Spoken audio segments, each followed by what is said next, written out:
Muchos tienen conocimiento de Dios y aún así tienen una sensación de experimentar cierta distancia con Dios. Jesús, cuando vino, nos dio una enseñanza tan puntual que acorta ese sentimiento de distancia y nos introduce a una relación íntima con Dios de padre a hijo. Soy Waldo Salinas y acompáñanos en este mensaje especial del Día del Padre. Muy bien, muy bien, muy bien. Otra vez felicidades a todos los papás, qué bueno que están por acá.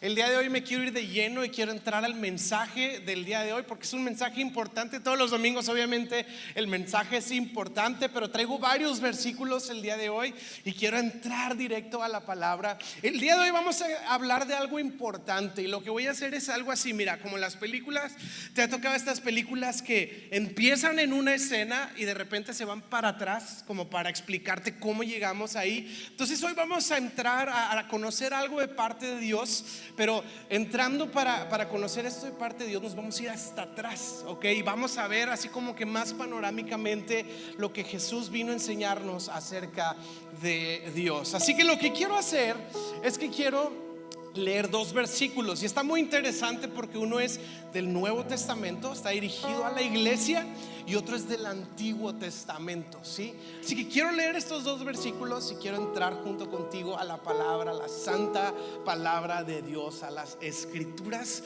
que traen vida a nuestros corazones. Amén. ¿Cómo estás? ¿Estás bien? ¿Sí? ¿Estás listo? Yo quiero invitarte a tener la expectativa de que cada vez que abrimos su palabra Él nos habla. Sí, Él hace algo en nuestro corazón y que su Espíritu está aquí entre nosotros. Sí, aquí, así que ten fe y expectativa de lo que Dios va a hacer hoy en tu vida y en mi vida. ¿Está bien? Quiero leer primero Efesios capítulo 1 versículo 17 y quiero que veas la oración del apóstol Pablo por la iglesia de Éfeso, por Central, por ti, por mí. Y Pablo está orando y esta oración es una categoría de oración que simplemente por facilidad de estudio les llamamos oraciones apostólicas. No es que tenga algo especial, simplemente saber lo que los apóstoles oraban. Y Efesios 1:17 dice lo siguiente: le pido a Dios, el glorioso Padre de nuestro Señor Jesucristo, que les dé sabiduría espiritual y percepción. O sea, sabiduría espiritual y percepción. ¿Para qué?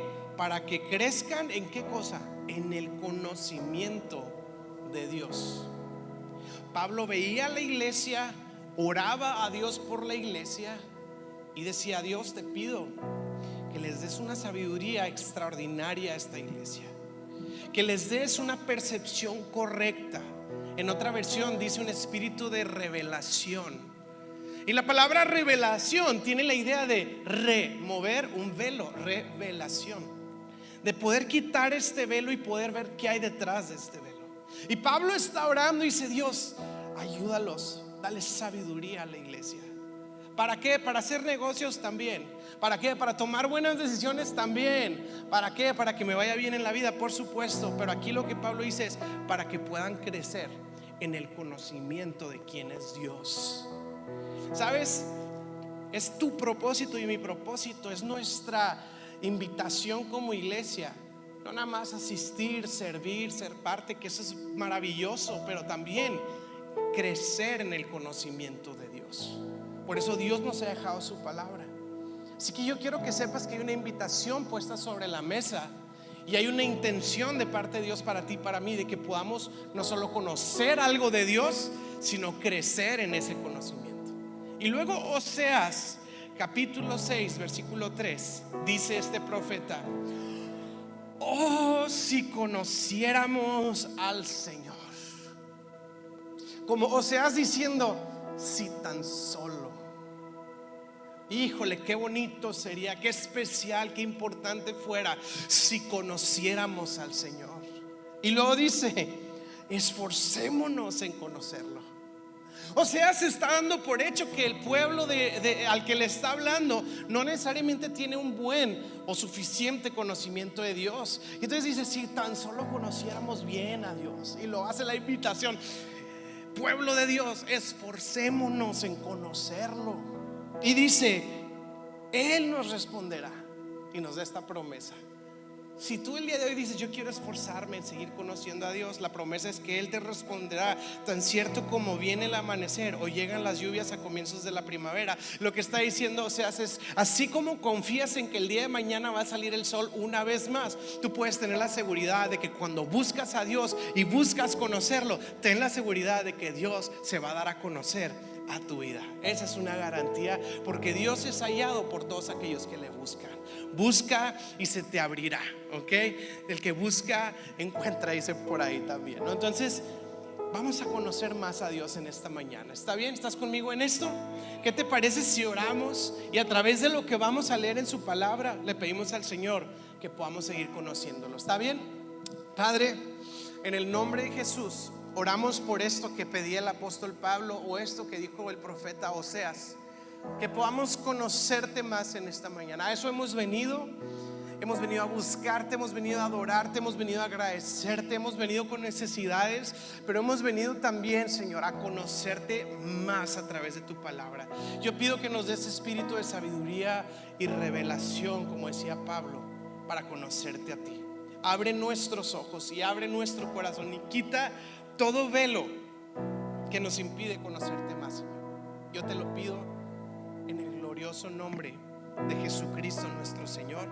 Amén y amén. Y si puedes adorar a Dios el día de hoy, agradecerle por lo bueno que ha sido, le puedes dar un aplauso de alabanza a Él, porque ha sido bueno, porque ha sido fiel.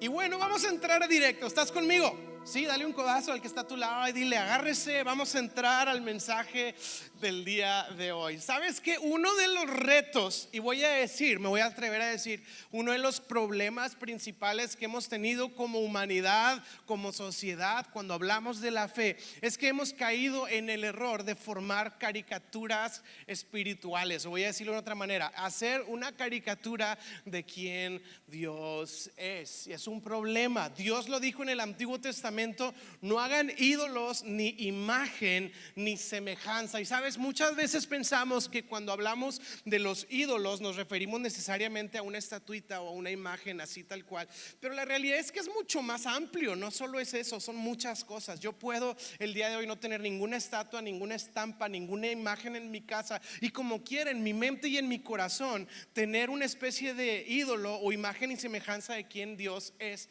de una manera equivocada. Voy a decirlo en otras palabras, yo puedo tener una caricatura de Dios. Sí, una caricatura que yo formé. Te lo voy a poner un ejemplo, y como andamos muy con el mundial y así, y ahorita andamos muy conectados con otras culturas y otras naciones, que está padrísimo. La idea es que fuera así siempre, ¿verdad? Sobre todo para los cristianos, porque nuestra mentalidad no es cerrada. Dios nos ha llamado a ir por las naciones, ¿sí? Y entonces yo quiero que veas esta dinámica típica cuando se habla de México en otros países, ¿no? Y siempre pintan al mexicano con ciertas características. Usualmente las características son el sombrero, ¿verdad? El caballo o el burrito, el tequila, la fiesta, el bigotazo, ¿verdad? El mariachi. Y eso es como que México, ¿no? Es como que toda esta combinación de folclore que representa a los mexicanos. Ahora te hago una pregunta: ¿tú sales a la calle aquí en México y ves mariachis en burro, con sombrero, con un tequila en la mano, gritando ajúa en cada momento de su vida? No, ¿verdad? Esa es una caricatura de lo que representa de alguna manera la cultura mexicana, pero no es la realidad. Ahora, ¿hay mariachis? Sí, hay mariachis, ¿verdad? Hay tequila, también lo hay. Hay fiesta, sí. No es todo, es una parte que representa, pero al final del día es una caricatura plana, ¿verdad? Es una caricatura de una dimensión. La realidad es que un mexicano es mucho más complejo que un mariachi con sombrero. Es mucho más complejo. Si tú piensas las características de un mexicano, es algo que si nos detenemos a hacer un análisis puntual, nos vamos a tardar mucho y va a ser complicado, porque no sé si te ha tocado ir a otro estado dentro de la misma república y somos tan diferentes aún dentro de los mexicanos. Sería muy difícil hacer una pintura exacta de cómo se ve un mexicano. A veces entre mismo estado, o sea, en diferentes estados, hasta nos peleamos un poquito por quiénes somos mejores que otros, ¿verdad? Y es así como que, ustedes los tal, ¿verdad? Sí, y entonces me acuerdo que yo estaba en otro estado y me dijeron: ustedes los de Monterrey hablan muy chistoso, ¿verdad? Y yo, lo puedes repetir, déjame te grabo, ¿verdad? O sea, yo atacado de la risa. Es que ustedes los de Monterrey hablan muy chistoso. Y yo que, ¿verdad? O sea, y nosotros, no hombre, nosotros hablamos normal, ¿verdad? Y me hacen, hablamos normal, ¿verdad? Cuando vamos de repente a otro país, estamos en Estados Unidos, notan ese acento así como golpeadón, cantadito, regio. Yo digo, pues yo no hablo como los regios, ¿verdad? No hablo como los regios. Entonces es muy difícil hacer una imagen exacta. Y de alguna manera es un ejemplo muy tonto a lo mejor, pero es bien complicado, pensándolo en seres humanos tan simples como lo somos, hacer una imagen exacta de lo que es un mexicano. Ahora imagínate Dios. Y algunos hemos simplificado a Dios y hemos hecho una caricatura. Te voy a decir de antemano, si para ti Dios es simple, es plano y es básico, probablemente no has conocido al Dios de la Biblia, porque Dios no es tan básico como pudiéramos querer ejemplificarlo. Dios es complejo, Dios es profundo. Fíjate bien, si tú y yo podemos meterlo completamente en nuestra mente, es que no es Dios entonces, porque Dios es más grande que nuestra capacidad mental de retener la profundidad, la eternidad y la gloria de nuestro Dios. Dios es más grande que nuestros pensamientos, Dios es más grande que nuestro intelecto. No estoy diciendo que no le podemos conocer, no estoy diciendo que no lo podemos entender, pero estoy diciendo que no lo podemos simplificar. Dios es Dios y precisamente por eso no podemos dimensionar o tener la capacidad de medir su grandeza, porque Él es Dios. Nosotros somos creación, Él es nuestro creador y es más grande de lo que podemos imaginar. De tal manera que nunca pudiéramos decir que ya acabamos de conocerlo todo o que ya nos aburrimos de conocerlo a Él. Porque si has conocido algo de Él, déjame darte esta buena noticia: hay más todavía. Hay más todavía, hay más todavía. Es que ya leí 20 veces la Biblia. ¿Qué crees? Hay más todavía. Es que ya tengo una súper amplia y buena relación con Dios. ¿Qué crees? Hay más todavía. Y sabes que cuando lleguemos a su presencia y estemos delante de Él, no vamos a decir, wow, ok, listo, ¿y qué más? Sabes que la eternidad completa vamos a estar siendo saturados por la grandeza de su majestad y estaremos totalmente impactados por la gloria majestuosa de nuestro glorioso Dios por toda la eternidad. Apocalipsis nos dice eso, no es una buena idea mía. Apocalipsis nos dice que los ángeles están llenos de ojos. Bueno, hay unos ángeles curiosones por allá que están llenos de ojos por todos lados y dice que dan vueltas alrededor del trono. ¿Y sabes qué? Si tienen muchos ojos, yo soy súper inteligente que yo he pensado, ¿qué hacen esos ángeles? Ahí te va, pues ven, ¿no? Sería una buena idea pensar que un ángel lleno de ojos ve.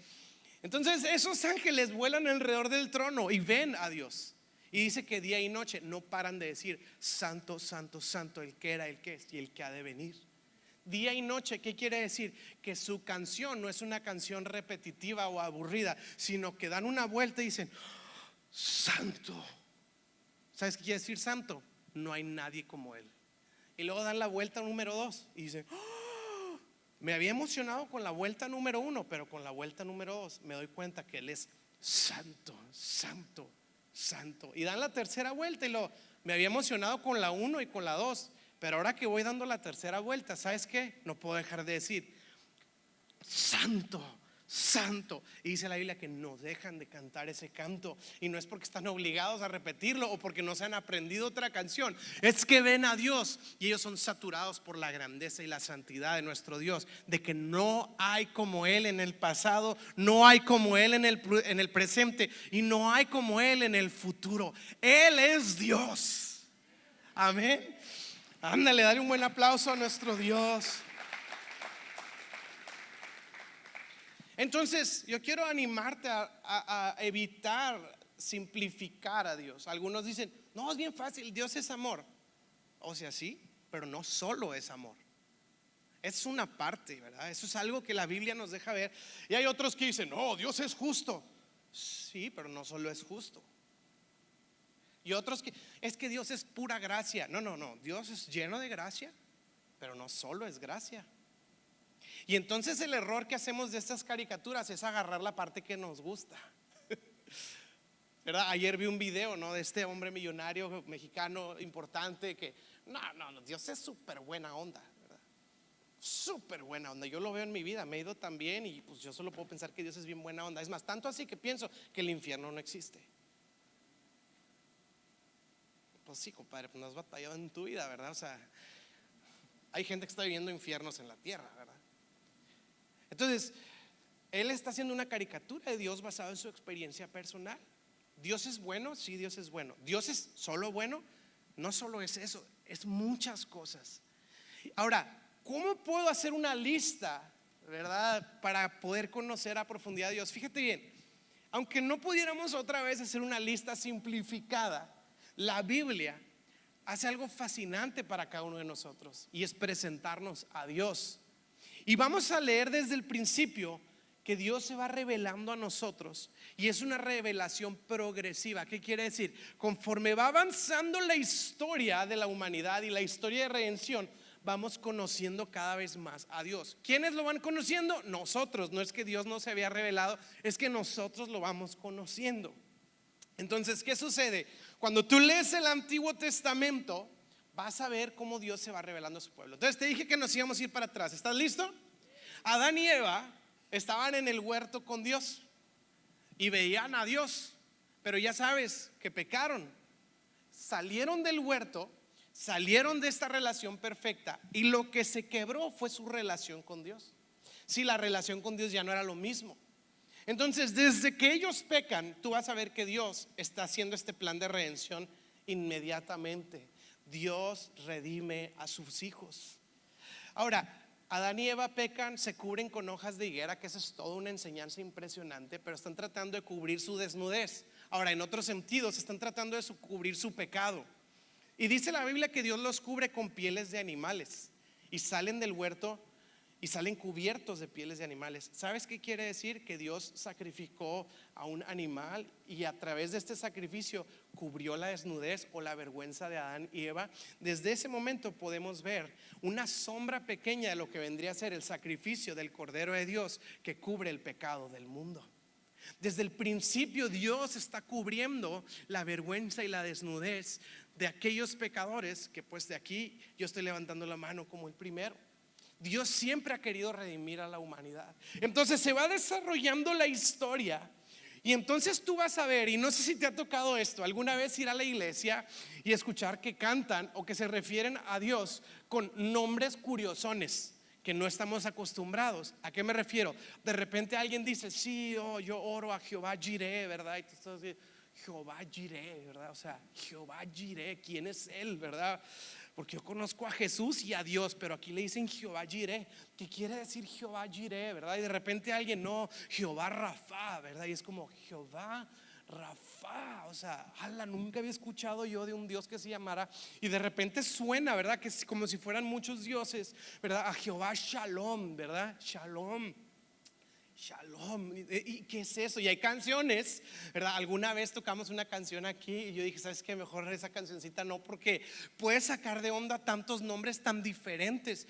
¿Cuál es la dinámica de esos nombres? Te voy a decir, cada nombre representa algo de Dios, un aspecto importante de los atributos de Dios. Entonces, en alguna ocasión vamos a ver que alguien experimentó la provisión de Dios y esa persona dijo, tú eres Jehová o el Señor Jireh. Y Jireh, ¿sabes qué quiere decir?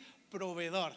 O sea, hoy puedo decir que te conozco como el Dios que provee, ¿verdad? Y de repente alguien un día experimentó la paz de Dios que sobrepasa todo entendimiento y dijo, tú eres Jehová Shalom. ¿Qué quiere decir? Hoy puedo conocerte como el Dios que es mi paz, ¿verdad? Un día alguien tenía una necesidad de sanidad y Dios trajo un milagro de salud física y esta persona dijo, hoy puedo decir que tú eres Jehová Rafa, o sea, el Señor, mi sanador. Entonces estos nombres a lo largo del Antiguo Testamento son nombres que nos ayudan a conocer quién Dios es. Dios es proveedor, Dios es sanador, Dios es nuestra paz, Dios es el Señor. Y entonces por eso tenemos estos nombres, para irlo conociendo. Pero hay algo muy interesante. A lo largo de todos los miles de años del Antiguo Testamento, el pueblo de Dios crecía en su conocimiento de Dios. en la experiencia cotidiana. Sí, es como decir esto: tú tienes una necesidad de salud y un día Dios te da un milagro de sanidad. Ese día tú conociste a Dios como, no como el sanador, sino como tu sanador. Y el día de mañana, cuando alguien te habla de si Dios puede sanar, si hay alguien que puede hablar de eso, eres tú, porque tú conociste al Señor como tu sanador. Cuando estabas en problemas, ¿verdad? Tú conociste, viste cómo Dios abrió una puerta y dices: Dios es el que tiene la llave para abrir puertas que nadie puede abrir o cerrar puertas que nadie puede cerrar. Lo puedo conocer de primera mano. Vi a Dios obrar así. Entonces, conforme va avanzando la historia, vamos a ver que la gente iba conociendo a Dios. Pero te voy a decir una situación terrible. Tú vas a ver en todo el Antiguo Testamento gente conociendo a Dios, pero aunque lo conocían, siempre existía, fíjate bien, una distancia. Una distancia. Ya conmigo, una distancia. Dígale que está a su lado: había una distancia. Si tú les preguntabas: ¿tienes una relación con Dios? Te decían sí. Y vamos, no lo decían así literal, pero de larga distancia, porque Dios está allá y nosotros estamos acá, ¿verdad? Y oramos hasta allá para ver si desde allá viene algo para acá. Había una distancia. Siempre hemos sabido que hay una distancia, no solo para la gente del Antiguo Testamento. En el Nuevo Testamento nosotros lo hemos sentido. Por eso a veces vamos y decimos: pastor, a usted que está más cerca de Dios, ore por mí, porque a Dios, a usted sí lo escucha. ¿Quién le dijo que Dios escucha más a los pastores? Es más, yo siento que a veces Dios hasta medio se harta de los pastores. Pero sentimos, ¿por qué decimos eso? Porque creemos que hay una distancia, ¿verdad? Un amigo pastor se subió a un avión y un señor estaba al lado de él, y el señor estaba bien nervioso, agarrándose del asiento, porque obviamente si se cae el avión, si tú te agarras de ahí no te pasa nada, obviamente. Entonces se agarró de ahí para estar seguro de que no le pasaba nada. Y entonces, platicando con mi amigo, le dice: ¿eres pastor? Y dice que se suelta de las agarraderas. Dice: bueno, si eres pastor, entonces el avión no se va a caer, porque pues eres pastor. O sea, tú estás más cerca de Dios. Y mi amigo, si lo conocieras, es peculiar. Entonces dijo, nada más para ponerlo más nervioso, le dijo: Dios permite que se caiga el avión porque ya estoy con él, ¿verdad? O sea, y se volvió a agarrar, ¿verdad? Dijo: no te creas. Pero es esta idea de que hay una distancia, y de alguna manera todos lo sentimos, lo expresamos cuando venimos en enero a la iglesia. Es que este año me quiero acercar a Dios, ¿verdad? Este año quiero estar más cerca de Dios. Cuando de alguna manera dejamos de ir a la iglesia o nos desanimamos, ¿qué decimos? Es que me alejé de Dios, y medimos nuestra relación con una distancia. Nada más que es algo que lo tenemos en palabras, pero no lo habíamos visto así. Porque de alguna manera podemos conocer a Dios, podemos conocernos a nosotros, pero hay un asunto: ¿qué tal está la distancia entre Dios y entre nosotros? Entonces, los judíos, el pueblo de Dios en el Antiguo Testamento, tenían el conocimiento de quién Dios es, pero siempre estuvieron conscientes de que había una distancia. El modelo del Antiguo Testamento, ya sé, suena medio clase, pero bueno, téngame paciencia, ahorita voy a llegar a un punto. El modelo del Antiguo Testamento estaba establecido con distancias. Cuando la gente se quería acercar a Dios, se acercaban al templo, al tabernáculo, sí, y había una barda, o sea, había una barrera afuera, y podías entrar a un patio, y ahí te recibía un sacerdote. Pero de ahí al patio había un lugar que se llamaba lugar santo, pero tú ya no podías pasar ahí, solo el sacerdote. Entonces el sacerdote entraba al lugar santo, y luego todavía había otro lugar que se llamaba el lugar santísimo. Pero ahí no cualquier sacerdote, solo el sumo sacerdote podía entrar. Y se sabía esto, que era tan grande la presencia de Dios, que algunos sumos sacerdotes, cuando entraban al lugar santísimo, morían por la pura gloria y presencia de Dios. Se dice por ahí que entraban con algunas campanitas en sus túnicas y con una cuerda en el pie. Entonces ellos entraban, y si se dejaban de oír las campanitas, se entendía que el sumo sacerdote había muerto en la presencia de Dios, y lo sacaban con la cuerda. O sea, era una cosa. Entonces, para el pueblo de Dios era: ok, Dios es santo, Dios es el poderoso de Israel, ¿verdad? Dios es el proveedor, Dios es el sanador, Dios es nuestra paz, pero Dios está allá y nosotros estamos acá. Entonces es muy diferente el conocimiento de Dios y nuestra relación con Dios. Yo sigo a un ateo que nos podía dar clases de teología a todos nosotros. Es más, que me encantaría, si Él me lo ofreciera, yo quisiera que Él me diera clases de teología, pero Él no cree en Dios. Pero Él sabe, Él tiene conocimiento. En un ejercicio lo invitaron a ser abogado de Dios. Le dijeron, predícanos y defiende la fe como si creyeras en Dios, aunque no crees en Dios.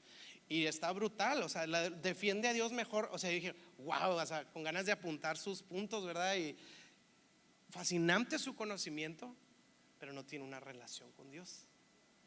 Una cosa es el conocer y otra cosa es la distancia. Tanto así que cuando Jesús vino a la tierra, había una distancia tan fuerte que se dice que los judíos no pronunciaban el nombre de Dios como tal. Era una abominación, era como demasiado sagrado hablar el nombre de Dios. Entonces se referían a Él como el nombre. Sí, o sea, adoramos el nombre, ¿verdad? Había una distancia fuerte. Y de repente viene Jesús. Ojo acá, nosotros sabemos quién es Jesús. Ellos no sabían aún quién es Jesús. Entonces, sí, el nombre, el supremo, ¿verdad? El nombre. Y de repente imagínese usted que llega Jesús y dice, ah, sí, mi papá.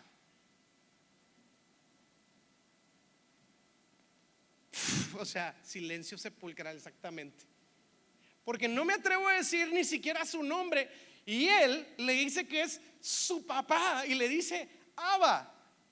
Ahora, Abba, algunos dicen así raro, como que, ay, papacito mío. No es como querido padre, ¿verdad? O sea, es un tierno afecto al nombre de Dios como papá con cariño, ¿verdad?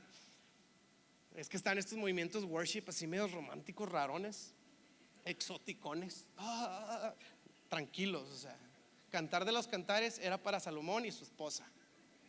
Ok, ahí déjenlos en paz a ellos. Abba es querido padre. Ok, es papá con cariño, es con un corazón tierno, con un corazón cariñoso, es un apodo cariñoso. Y entonces nadie se atrevía a decir el nombre y de repente Jesús le dice querido padre. Ni siquiera como el padre, no, es como mi papá. Y literal tú puedes ver en Juan capítulo 5, a partir de Juan capítulo 5, que a Jesús lo quieren crucificar, no por los milagros, no por su predicación, simplemente porque le decía a Dios, mi Padre. Lee Juan capítulo 5, es fascinante porque le dicen, es que tú dices que Dios es tu Padre y eso te hace a ti semejante a Él. Y eso es una blasfemia para nosotros. Hay algunos por ahí de repente que dicen, Jesús nunca dijo que Él era Dios. Ay, compadre, desde Juan capítulo 5 Jesús está diciendo, el Padre y yo somos uno, y si lo han visto a mí, lo han visto a Él. Ahorita lo vamos a leer. Pero Jesús, ¿qué hizo? En medio de una generación que tenía conocimiento de Dios, pero una distancia abismal, Jesús vino a darnos el conocimiento de Dios y vino a acercarnos, ni siquiera tantito a la orilla, nos vino a dar una relación de padre e hijo. Eso es totalmente disruptivo, tanto así que los religiosos de sus días lo categorizaban como una blasfemia. Si pensamos que a Jesús lo crucificaron por los milagros, si tú prestas atención a lo largo del evangelio, vas a ver que uno de los, por decir, el número uno problema era justo eso, que él se decía hijo de Dios. Y de principio a fin, ese era el problema de los fariseos. Tanto así que cuando lo están acusando en el patio de los fariseos, dice Jesús, entonces ¿eres hijo de Dios o no? Dice, sí, yo soy hijo de Dios y mi reino no es de este mundo y lo que sea. Dicen, ¿para qué necesitamos acusarte si por tu propia admisión acabas de decir una blasfemia? Todo el tiempo los religiosos chocaban con la idea de que Jesús estaba presentándonos a Dios como un padre, porque nadie conocía a Dios como un padre. Nadie tenía esa cercanía con el Señor. Y quiero que veas esto. Colosenses 1:15 dice lo siguiente hablando de Cristo Jesús. Sí, Colosenses 1:15 dice Cristo es la imagen visible del Dios invisible y Él ya existía antes de que las cosas fueran creadas y es supremo de toda la creación. La imagen visible del Dios invisible, la palabra imagen en griego, que es el idioma original, fíjate bien, una imagen para ti, para mí, es una representación a escala. No sé si me explico. Yo una vez tuve la oportunidad de hacer un viaje misionero en la sierra y tomé una imagen, y cuando enseñé la imagen me daba coraje porque la imagen no le hacía justicia a la realidad que yo estaba viendo. Yo veía así las montañas, así parecía que estaba en la cima del cielo, y luego veía la imagen y decía, está muy mala esta imagen, no te transmite la realidad. Pero fíjate bien, la palabra que usa ahí para imagen en griego no habla de una representación a escala o con ciertas dimensiones. La palabra griega que está diciendo ahí es: Cristo es la imagen exacta en todas sus dimensiones de quién Dios es. Jesús, sí, dale un aplauso a Cristo Jesús, que vino a mostrarnos al Padre. Jesús no es una imagen a escala. Jesús no es Dios comprimido así como que en un paquete más pequeño. Jesús es todo Dios. Jesús es Dios y Él es la imagen exacta, visible del Dios invisible. De tal manera que en Cristo podemos conocer exactamente a Dios, no una parte de Dios. Él es Dios.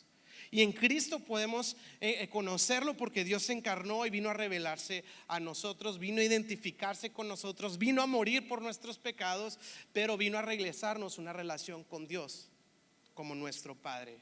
¿Qué vino a enseñarnos Jesús acerca de Dios? Juan 14, versículo 7 en adelante. Quiero que veas lo que dice la palabra de Dios. Dice: si ustedes realmente me conocieran, a Jesús, también sabrían quién es mi Padre.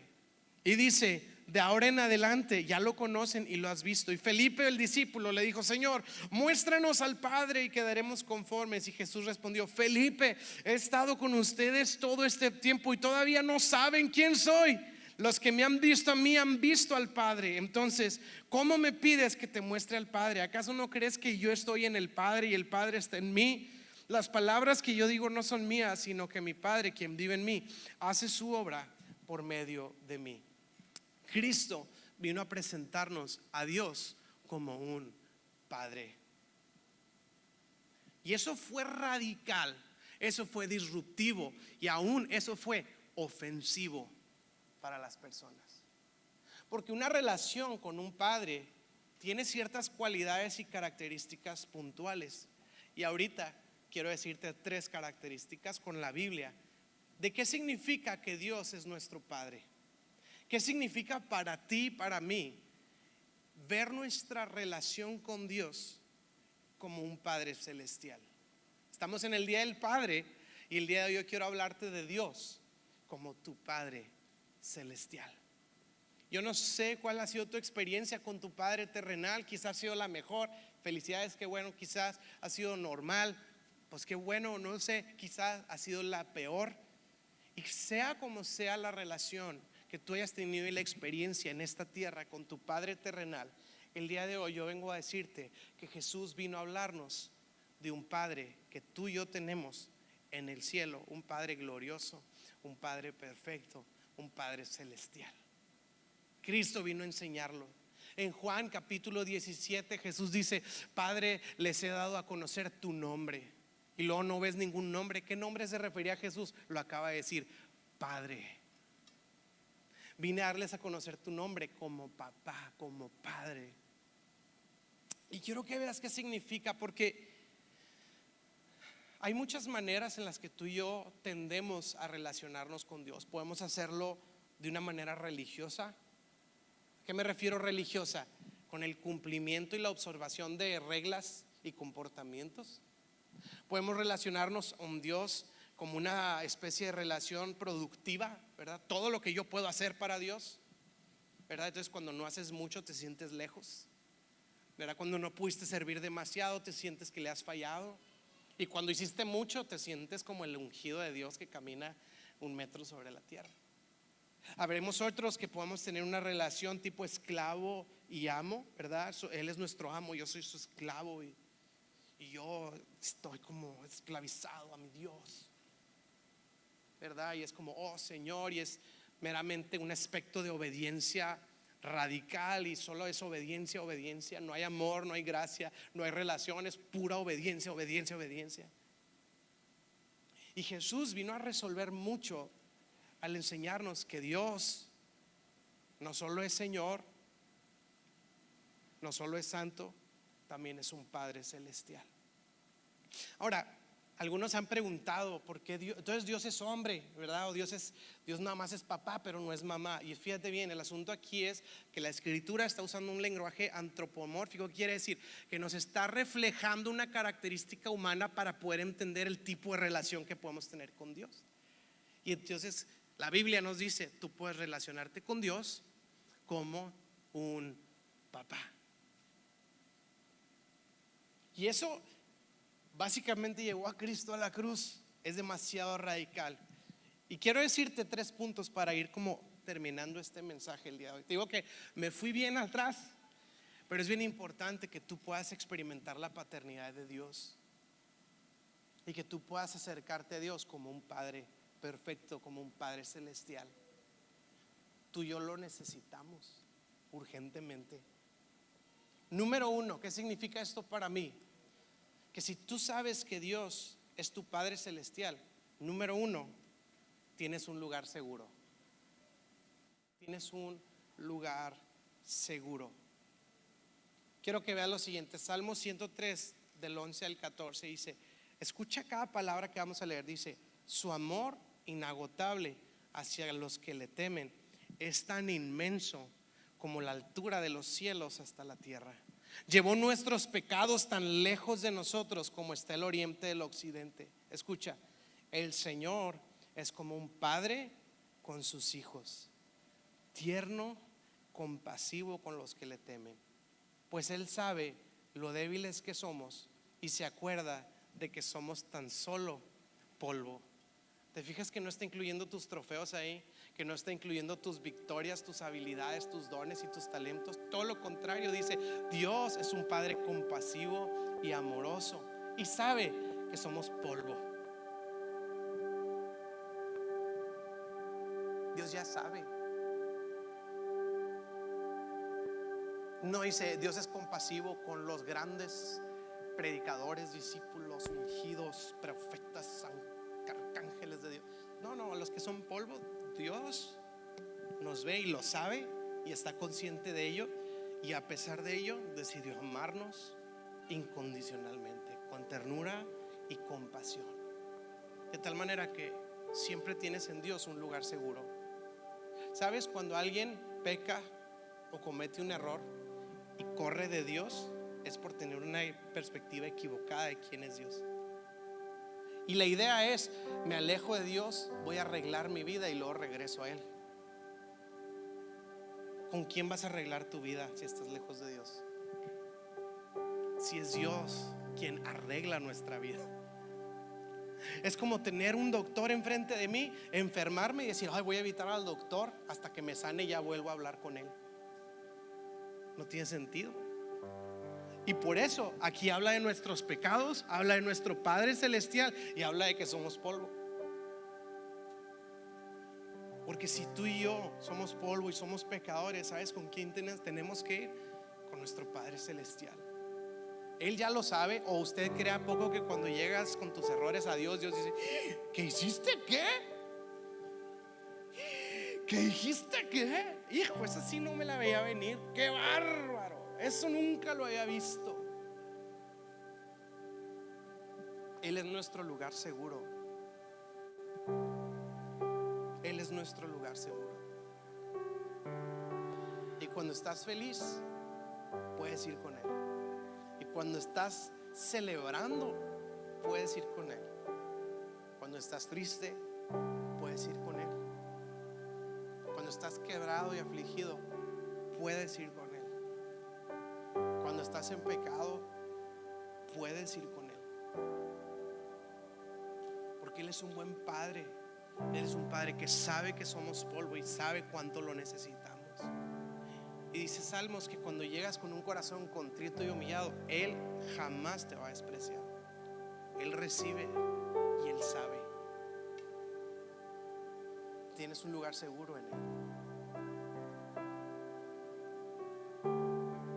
Recuerdo una vez que en nuestra colonia hubo un festival y hubo un concurso y era de destreza, ¿verdad? Y el premio estaba muy bueno, pero era para los niños y era una destreza bien complicada, así con un frisbee. Y Aria estaba súper confiada de que íbamos a tener el premio, pues porque obviamente su papá es el mejor. Y yo así de que queriendo arreglar algo con el del juego, oye, dámelo a mí, te lo compro, compadre. O sea, es que voy a romperle el corazón a mi hija. No, vieras a Aria, veía a todos los demás niños con una prepotencia, así como que ni piensen que se lo van a llevar. O sea, y es mío el premio. Obviamente mi papá es el mejor, obviamente. Y yo bien nervioso, ¿verdad? Así, hoy va a ser su primer golpe de realidad, pobre de mi hija. Yo voy agendando la terapia, ¿verdad? Para evitar el episodio del podcast de grande. Yo me acuerdo que mi papá ese día me falló. Y luego la otra persona, totalmente, bro, totalmente, totalmente. Sí, wow.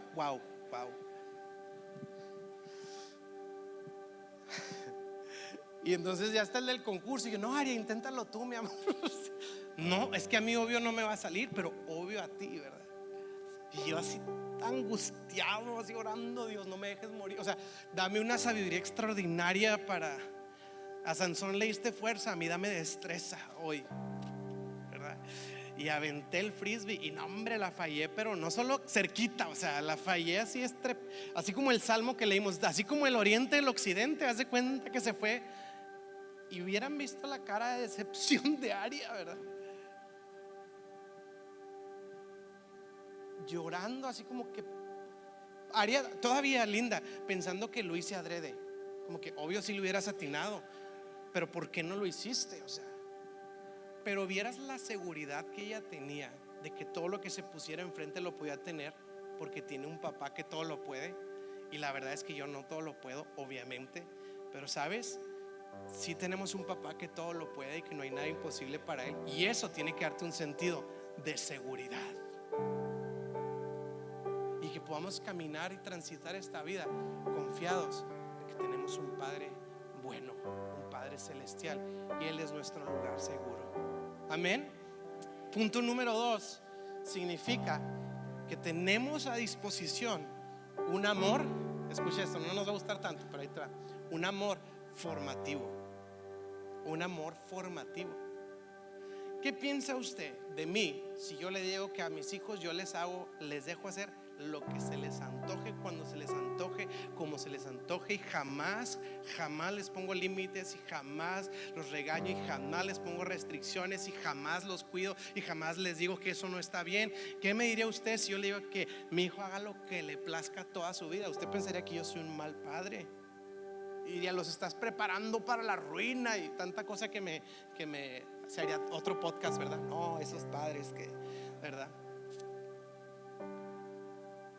Y de la misma manera, fíjese bien, Hebreos 12:6 dice, pues el Señor disciplina a los que ama. Ahora escuche bien, usted piensa en la palabra disciplina y suena a castigo.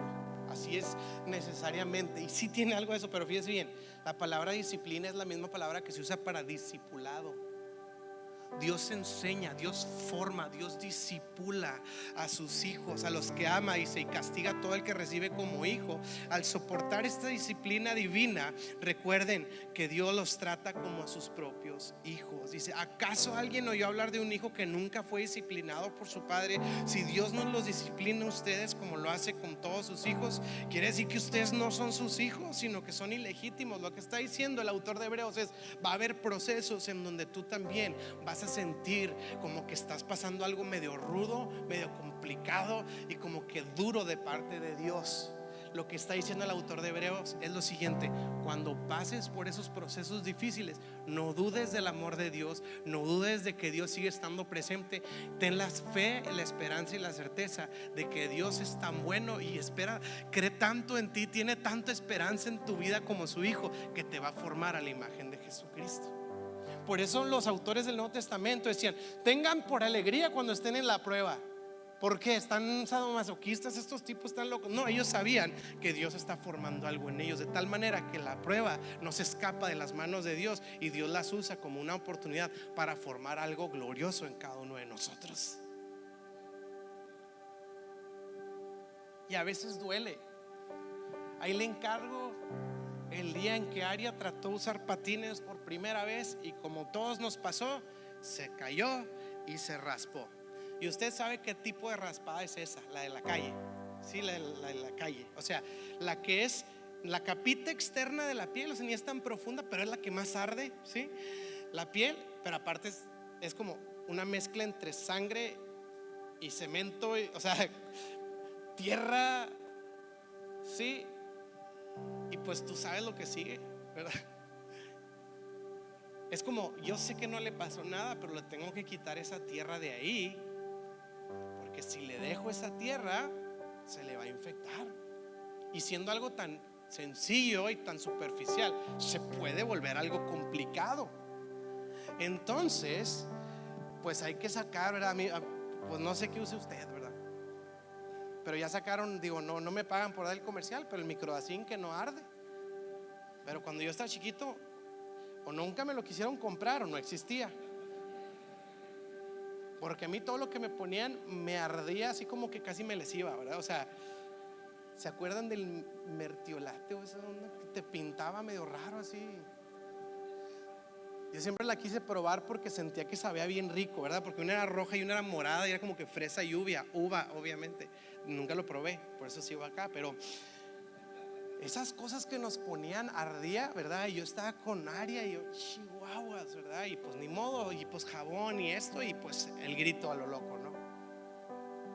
Y seguramente cuando estás lavando la herida de tu hija raspada con tierra, está pensando que eres la peor persona sobre la faz de la tierra.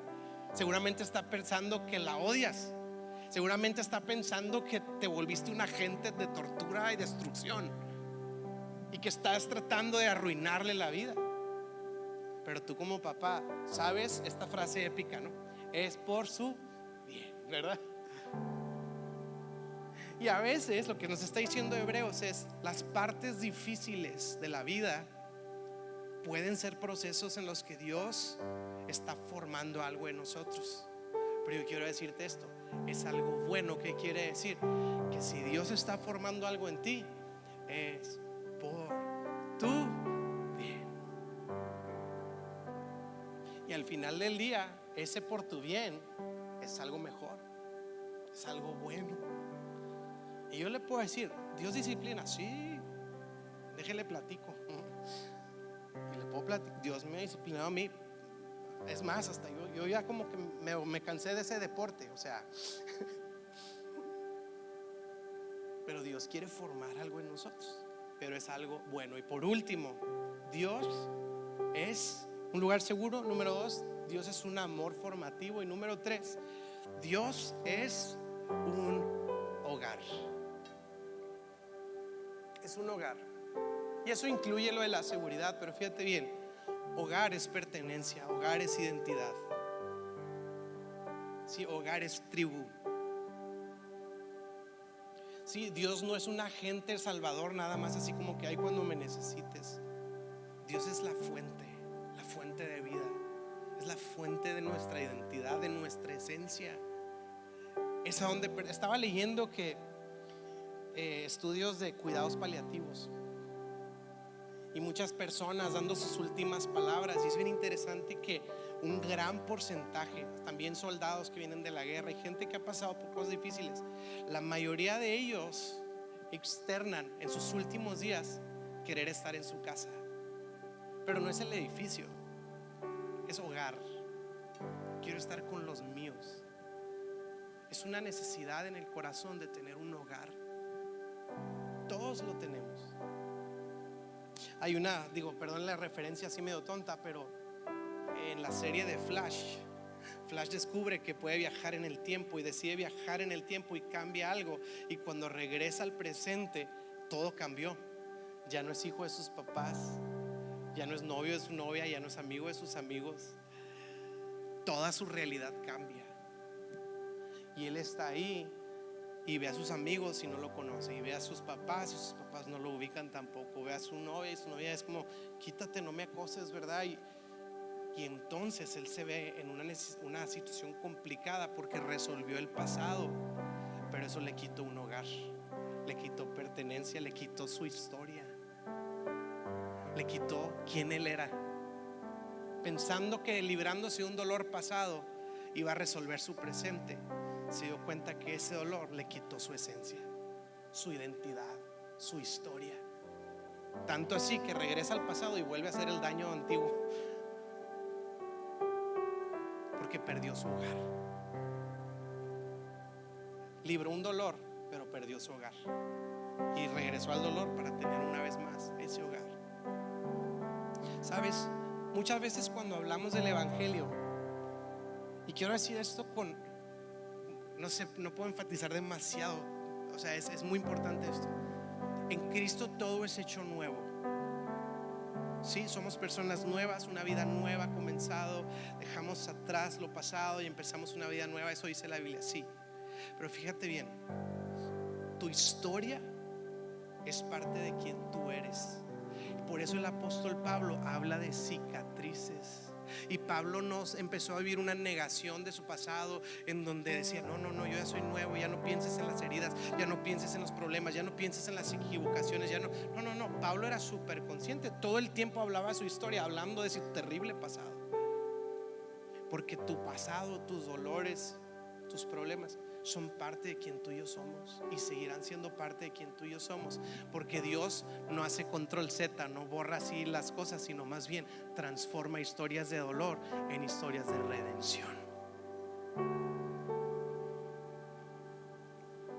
Yo recuerdo que no podía dejar de pensar, mi hermano el menor, estábamos antes, ¿no? Cuando éramos niños, llegábamos de la escuela, comías rápido, tirabas la mochila en el piso, te decían que la levantaras y lo decías ahorita, y te salías al parque, ¿verdad? No había aparatos, entonces nos salíamos todo el día al parque, no había celulares, no había AirTags, no había necesidad de nada, no había maldad, no sé por qué en ese entonces, o por lo menos yo no la vi. Y te ibas al parque a jugar fútbol todo el día, y cuando se prendía la luz mercurial de la calle, esa era la alarma de que ya tenías que regresar a la casa, y regresabas caminando. En una ocasión mi hermano se fue, ¿verdad? Y nos íbamos a parques distintos, y a mi hermano lo atacaron varias abejas. Perdón, nosotros nos reímos de la tragedia de nuestra familia, pero bueno, es nuestro mecanismo de defensa. Y a mi hermano lo empezaron a atacar unas abejas, ¿no? Y así varias. Y entonces se fue corriendo. La pregunta es, ¿a dónde cree usted que se fue corriendo? A casa. Y llegó, y mi hermano dijo, qué flojera abrirle. Ábreme, ahí voy. Y mi hermano con abejas, ábreme, ahí voy, hombre, ¿verdad? Ay, mi hermano ahí. Pero ese es el asunto, corres a casa. Corres a casa. Ahora, ¿será que en nuestra casa somos expertos en abejas y en resolver piquetes?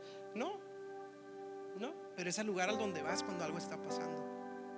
Aunque no sean expertos, ¿verdad? Aunque no tengan la manera de resolverlo, o sea, es a donde vamos cuando. Yo me acuerdo en este viaje misionero que les contaba en la sierra.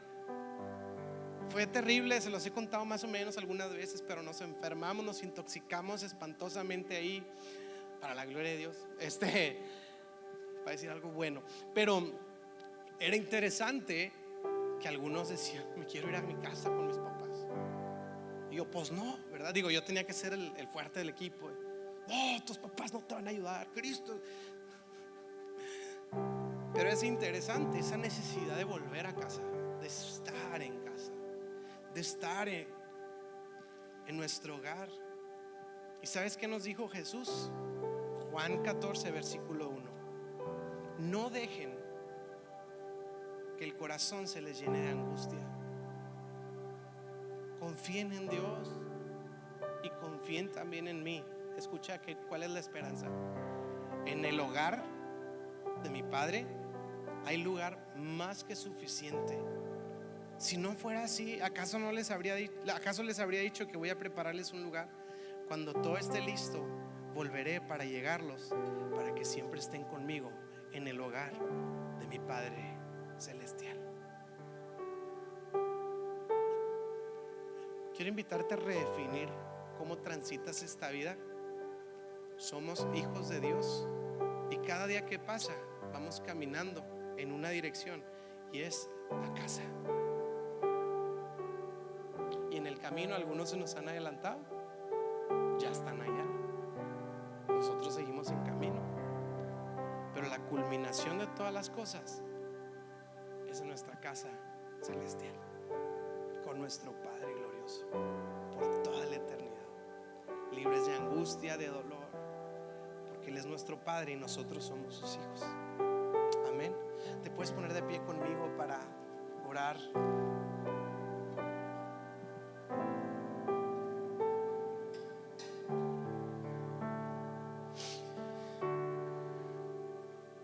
Hay algo especial y por eso es tan radical que Jesús ha dicho que Dios es Padre. Te voy a decir por qué.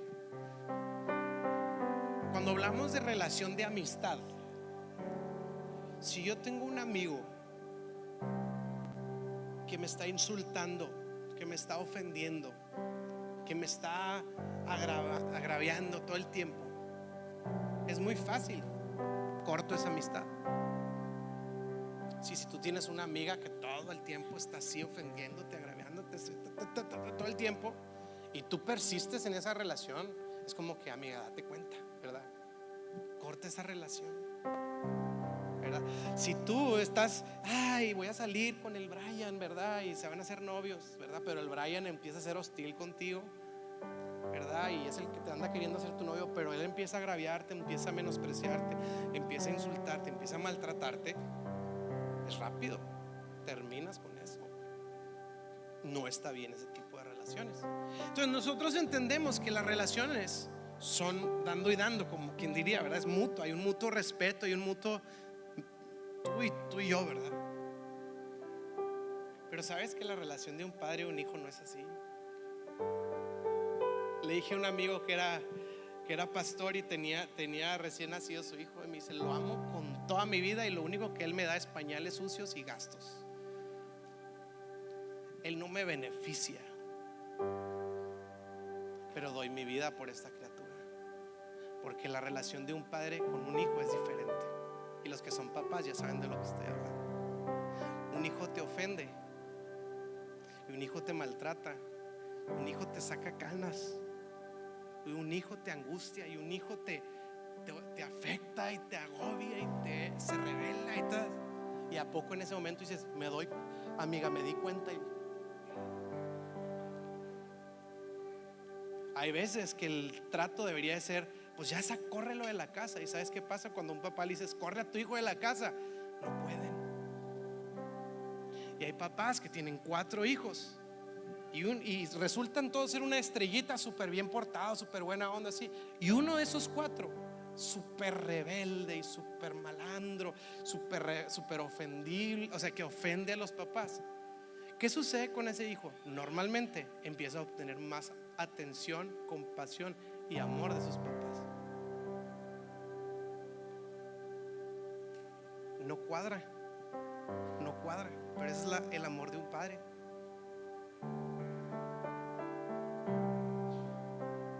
Y así en dinámicas yo con mis hijos, digo, están chiquitos todavía, no me hacen los de más al rato, no sé cómo hace al rato, pero ay, ya no voy a ser tu hija. Yo: sí, está bien.